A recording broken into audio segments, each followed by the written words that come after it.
लक्की bank के अंदर दाखिल तो हो गया था, लेकिन जब मैनेजर ने उससे पैसे निकालने के लिए कार्ड मांगा तो उसके पास कार्ड नहीं था।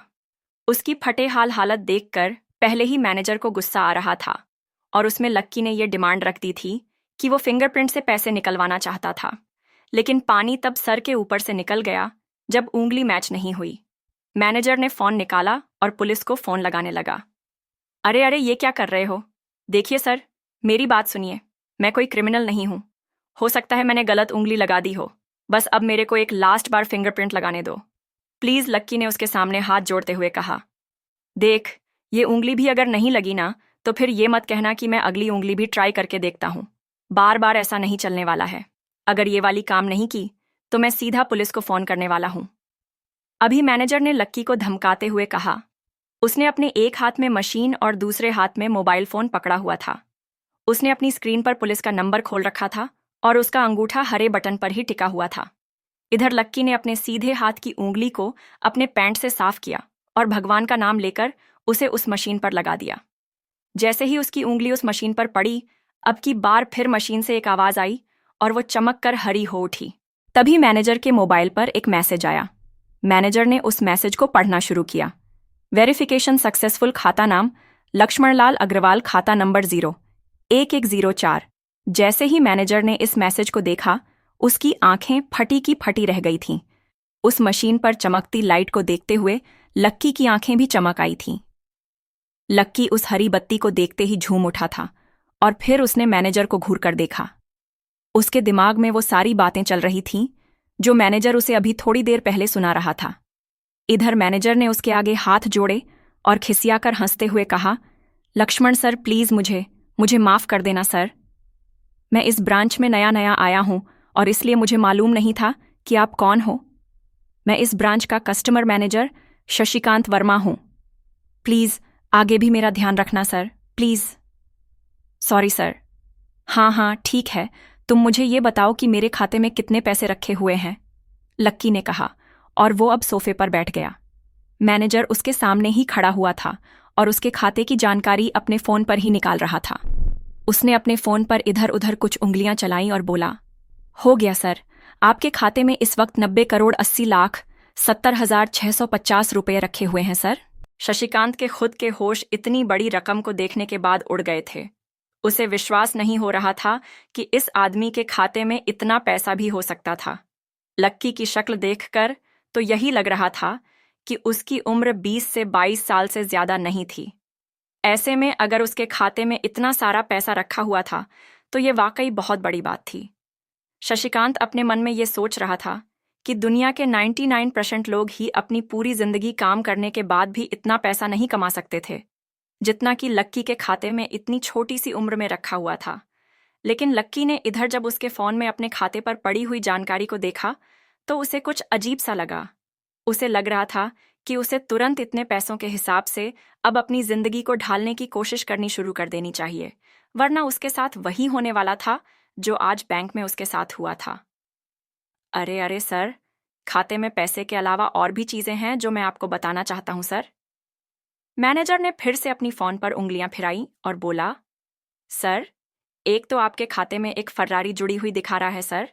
इसके अलावा आपके खाते में 2 किलो सोने की 100 ईंटें रखी हुई हैं, 5 किलो सोने की 20 ईंटें, पिकासो की 3 असली पेंटिंग है, 20 हीरे हैं, 24 कैरेट के और भी बहुत कुछ है सर।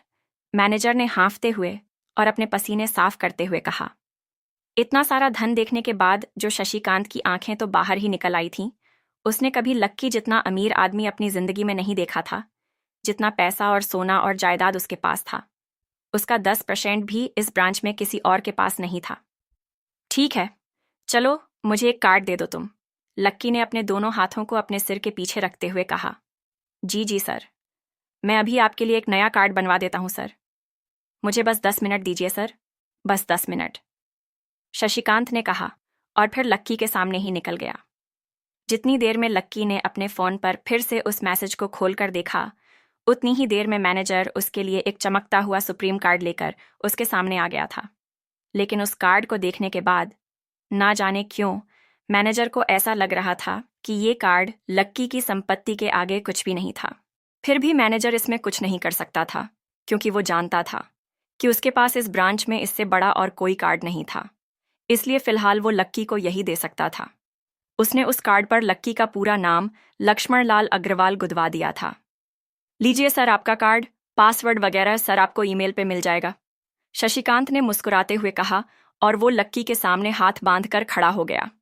इधर लक्की ने उस कार्ड को उलट पलट कर देखा और फिर लक्की अपनी जगह से खड़ा होकर वो बाहर निकलने लगा। शशिकांत का मन तो यही कर रहा था कि वो उसे दरवाजे तक छोड़ने जाए, लेकिन उसकी ड्यूटी इसी ऑफिस में थी और वो किसी को बाहर छोड़ने नहीं जा सकता था। फिर भी वो लक्की के लिए दरवाज़ा खोलने के लिए आगे आ गया था। इधर यास्मीन अपने कैबिन में अपना सिर पकड़े हुए बैठी थी। उसे समझ नहीं आ रहा था कि आखिर अंदर चल क्या रहा था। एक पल को तो उसे लगा कि लक्की पागल नहीं बल्कि बदमाश था कोई, और उसने शशिकांत को बंदी बना लिया था। लेकिन जब वो लक्की के लिए कार्ड लाने के लिए अपने दफ्तर से बाहर आया तो यास्मीन को लगा कि कुछ गड़बड़ नहीं हुई थी। फिर ये इतनी जल्दी में कहाँ जा रहे हैं, उसने अपने आप से पूछा। शशिकांत को सुरक्षित देख बैंक के बाकी लोग भी दरवाजे पर से पीछे हट गए थे। वैसे भी उसे देखते ही सब लोग अपनी अपनी जगह पर वापस दौड़े चले जाते थे। शशिकांत का खौफ ही ऐसा था कि उसकी आंखों की झलक भर से खड़ा कर्मचारी जाकर अपनी कुर्सी पर बैठ जाता था। लेकिन एक बार शशिकांत के बाहर आने के बाद वो दोबारा बाहर नहीं आया था और ना ही लक्की कमरे से बाहर आया था। इधर यास्मीन परेशान हुए जा रही थी। वो जानती थी कि अगर कुछ भी गड़बड़ हुआ तो सबसे पहले उसकी नौकरी जाने वाली थी। उसने बड़ी मुश्किल से और मेहनत करके इस नौकरी को हासिल किया था और वो किसी पागल की वजह से इसे अपने हाथ से नहीं जाने देना चाहती थी। जैसे ही परेशान यास्मीन ने अपनी नज़र उठाकर फिर से उस कमरे की ओर देखा तो पाया कि लक्की बहुत ही आराम से उस कमरे से बाहर निकलकर दरवाजे की ओर बढ़ता चला जा रहा था। ए रुको, तुम इस तरह बाहर नहीं जा सकते, यास्मीन जोर से चिल्लाई और भागते हुए लक्की के पास चली गई। तुम्हारी हिम्मत कैसे हुई जबरदस्ती हमारे वीआईपी रूम में घुसे चले जाने की, यास्मीन ने गुस्से में पूछा। उसका मन तो यही कर रहा था कि वो अभी लक्की का गिरेबान पकड़कर उसे झकझोर दे, लेकिन उसने अपने आप को रोक रखा था। मैंने पहले भी कहा था ना आपसे, मैं यहां सिर्फ अपना पैसा लेने आया था और कुछ नहीं, लक्की ने कहा और मुस्कुराने लगा। यास्मीन ने देखा कि उसके हाथ में एक सुप्रीम कार्ड था और वो उसकी उंगलियों के बीच चमक रहा था। यास्मीन के दिमाग में आया कि लक्की ने ये कार्ड कहीं अंदर से चुरा तो नहीं लिया, और इससे पहले कि वो यहां से चोरी करके भागता, यास्मीन जोर से चिल्लाई, सिक्योरिटी सिक्योरिटी। एक उसकी आवाज को सुनते ही 2 बंदूक वाले गार्ड भागे भागे यास्मीन के पास आ गए। ये चोरी करके भाग रहा है, पकड़ो इसे। लक्की ने जब यास्मीन के मुंह से ये बात सुनी तो उसके कान खड़े हो गए। इससे पहले कि वो वहां से अपनी जान बचाकर भाग पाता, सिक्योरिटी वालों ने उसे धर दबोच लिया था और फिर उसकी जेब टटोलने लगे थे। इधर यास्मीन ने देखा कि उस सुप्रीम कार्ड पर उसने अपना नाम भी गुदवा लिया था। तुम्हारी इतनी हिम्मत कि तुमने शशिकांत सर को डराकर अपना नाम भी लिखवा लिया। इस पर इसकी जेब चेक करो, यास्मीन ने गुस्से से कहा। दोनों में से एक गार्ड लक्की की जेब टटोलने लगा था। लक्की की समझ में नहीं आ रहा था कि आखिर ये लड़की उसे समझ क्या रही थी। अगर उसे उसके खाते या इसकी संपत्ति या सिर्फ इसके परिवार के बारे में भी पता चल जाता तो भी यास्मीन उसके पैरों में गिर जाती, इससे पहले कि लक्की अपनी सफाई में कुछ कह पाता। एक गार्ड बोला, मैडम, उसकी जेब में तो कुछ नहीं है, बल्कि फटी हुई जेब है इसकी। तभी उसकी बात सुनकर दूसरे सिपाही ने कहा, मैडम, हो सकता है ये इसी जेब में चाकू रखकर लाया हो और उसको निकालते वक्त उसी चाकू से उसकी जेब फट गई होगी। मुझे तो ऐसा ही लग रहा है। दूसरे सिपाही ने अपनी लड़खड़ाती जुबान में बोला, अरे पागल हो क्या, ये सब आप लोग क्या बोल रहे हो? इससे पहले कि लक्की आगे कुछ बोल पाता, एक गार्ड ने उसके दोनों हाथों को मरोड़ दिया था। इधर यास्मीन अपने मन में सोच रही थी कि अगर वो चाकू लाया था तो फिर वो चला कहाँ गया था, बाप रे। अचानक से यास्मीन की आंखें बड़ी सी हो गई थीं। उसे लगा कि लक्की ने उस चाकू से शशिकांत का खून कर दिया था। यास्मीन ने तुरंत अपना फ़ोन निकाला और पुलिस को फ़ोन मिलाते हुए कहा, हेलो पुलिस स्टेशन, मैं न्यू सिटी बैंक से बोल रही हूँ। हमारी बैंक में एक सनकी चोर घुस आया है और उसने हमारे एक कस्टमर मैनेजर का खून कर दिया है। आप प्लीज़ जल्दी आ जाइए सर, यास्मीन ने घबराते हुए कहा और फ़ोन रख दिया। तब तक दोनों गार्ड ने लक्की को नीचे घुटनों के बल बैठा दिया था और उसके सिर पर बंदूक तान दी थी। जैसे ही बाकी लोगों ने भी अपनी आंखों के सामने ये मंजर देखा तो वो सब लोग भी लक्की के आसपास घेरा बनाकर खड़े हो गए। अंदर बैठे मैनेजर ने जब इस हलचल को देखा तो वो भी अपना सारा सिस्टम बंद करके बाहर आ गया। अरे क्या हो रहा है ये सब? उसने जोर से आवाज देते हुए पूछा। जैसे ही सब लोगों ने उसकी आवाज सुनी तो वो चौंक गए और शशिकांत वर्मा की ओर देखने लगे। देखने वालों में यास्मीन भी शामिल थी और उसने देखा कि उसका मैनेजर तो जिंदा है और सही सलामत उसकी आंखों के सामने खड़ा था। सर, आप जिंदा हैं।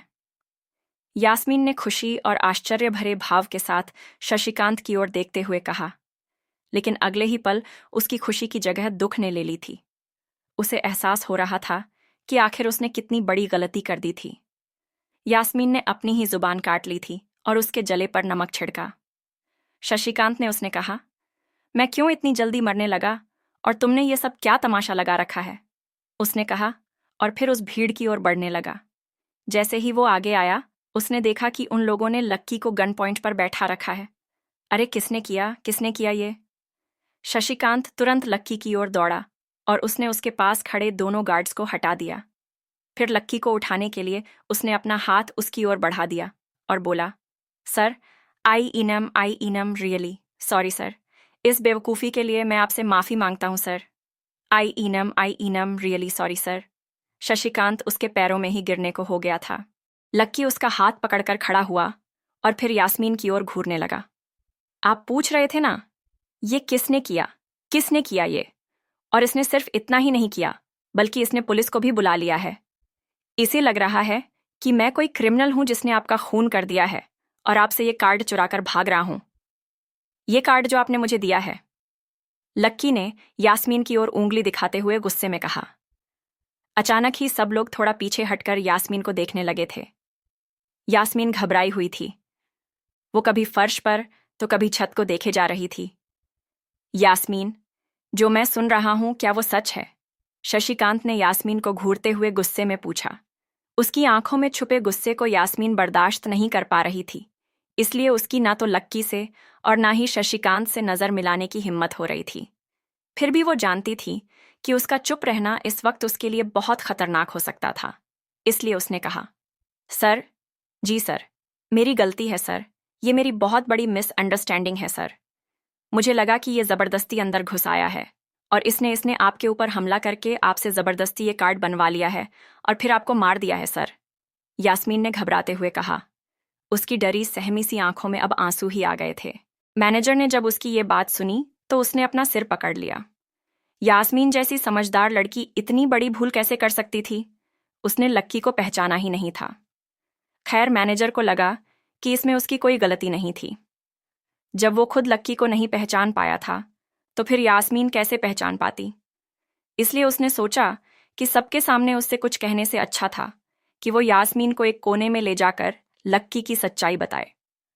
शशिकांत ने उसका हाथ पकड़ा और उसे खींचकर अपने साथ खंबे के पास ले गया और बोला, तुम्हें मालूम है ये कौन है? अरे ये लक्ष्मण अग्रवाल है, लक्ष्मण अग्रवाल खानदान का वारिस। तुम्हें पता है ना कि अग्रवाल खानदान का खाता हमारे बैंक की जितनी भी शाखाएं हैं उसमें सबसे बड़ा खाता है। यास्मीन ने जैसे ही ये नाम सुना उसके पैरों के नीचे से जमीन खिसक गई थी। वो जानती थी कि अगर बैंक इतनी ऊंचाइयों पर पहुंचा था तो उसके पीछे अग्रवाल खानदान का सबसे बड़ा हाथ था। इस बात का जिक्र उससे तब भी किया गया था जब उसने नौकरी ज्वाइन की थी। तुम्हें पता है इस लड़के के नाम पे कितनी प्रॉपर्टी है? ये अपने दम पर ना इस पूरे एरिया को खरीद सकता है। शशिकांत ने यास्मीन से कहा। यास्मीन जैसे जैसे लक्की को देखी जा रही थी वो बड़ी बड़ी आंखों से उसे घूरे जा रही थी। लक्की कभी उन दोनों को देख रहा था तो कभी अपने आसपास खड़े लोगों को देख रहा था। अब सबसे पहले तो पुलिस को फोन करो और उनसे कहो कि हमसे गलती हो गई थी और उसके बाद जाकर तुम उनसे भी माफी मांगो और अगर उन्होंने तुम्हें माफ कर दिया तो तुम्हारी किस्मत, वरना समझ लेना कि तुम्हारी नौकरी चली गई। शशिकांत ने कहा और दौड़कर लक्की के पास जाकर खड़ा हो गया। इधर यास्मीन अभी भी वहीं पर खड़ी थी।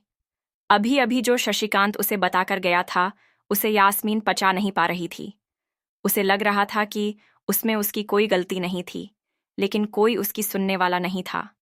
बैंक उस छोटी सी मैनेजर के चक्कर में अपने सबसे बड़े कस्टमर को छोड़ने वाला तो नहीं था। अब मेरे पास और कोई रास्ता नहीं बचा है, यास्मीन ने निराश होते हुए अपने आप से कहा और फिर अपनी जेब से फ़ोन निकालकर पुलिस थाने में फ़ोन लगाया। जैसे ही यास्मीन ने पुलिस वालों से ये कहा कि उससे गलती हो गई और जिसे वो बदमाश समझ रही थी, असल में वो बदमाश नहीं बल्कि शहर के सबसे बड़े रईस का बेटा था, तो उधर से आवाज़ आई, मैडम सॉरी, लेकिन अब तो गाड़ी निकल गई है, वहां पहुंचती होगी। अब आपको जो भी कहना है इंस्पेक्टर साहब से कह देना। और उस पुलिस वाले ने फ़ोन काट दिया। मर गए, यास्मीन ने अपने आप से निराश होते हुए कहा। उसके हाथ थर थर कांप रहे थे। उसे समझ नहीं आ रहा था कि अब वो क्या करे। अब उसके पास लक्की से माफ़ी मांगने के अलावा और कोई चारा नहीं बचा था। लेकिन अगर लक्की सर ने मुझे माफ़ नहीं किया और उल्टा मेरे ऊपर एफिमेशन का चार्ज लगा दिया तो, यास्मीन ने अपने आप से कहा, और वो अब और भी ज्यादा घबरा गई थी। उसने देखा कि लक्की उसे घूर कर देख रहा था। शशिकांत पूरी कोशिश कर रहा था कि वो लक्की को शांत करवा सके, लेकिन लक्की वहां से हिलने का नाम तक नहीं ले रहा था। यास्मीन उसके पास पहुंच गई थी। वैसे तो वो जानती थी कि उससे माफ़ी मांगने से उसकी किस्मत बदलने वाली तो थी नहीं, फिर भी उसने एक बार कोशिश करनी चाहिए और लक्की से कहा, सर, मैं आपको गलत समझ रही थी। सर, एक्चुअली आपके यास्मीन ने उसके कपड़े को देखा और एक सांस लेते हुए आगे बोली, सर प्लीज़ मुझे माफ़ कर दीजिए सर। मेरी इंटेंशन आपको हर्ट करने की बिल्कुल भी नहीं थी। मैं तो जो कुछ कर रही थी बैंक की सेफ्टी के लिए कर रही थी सर। यास्मीन ने गिड़गिड़ाते हुए कहा और नीचे देखने लगी। इट्स ओके, कोई बात नहीं है, लक्की ने कहा और उसके हाथ से अपना सुप्रीम कार्ड लेकर निकल गया। यास्मीन को अपने कानों पर तो विश्वास ही नहीं हो रहा था। वो मान ही नहीं पा रही थी कि लक्की ने उसे माफ कर दिया था। उधर लक्की को अपने आप पर विश्वास नहीं हो रहा था कि वो रातों रात इतना अमीर हो गया था। आखिर लक्की इतने पैसों का क्या करने वाला था? क्या उसके खाते की बैलेंस की तरह वो भी रातों रात बदल जाता? ये पैसा उसकी जिंदगी को क्या दिशा देने वाली थी?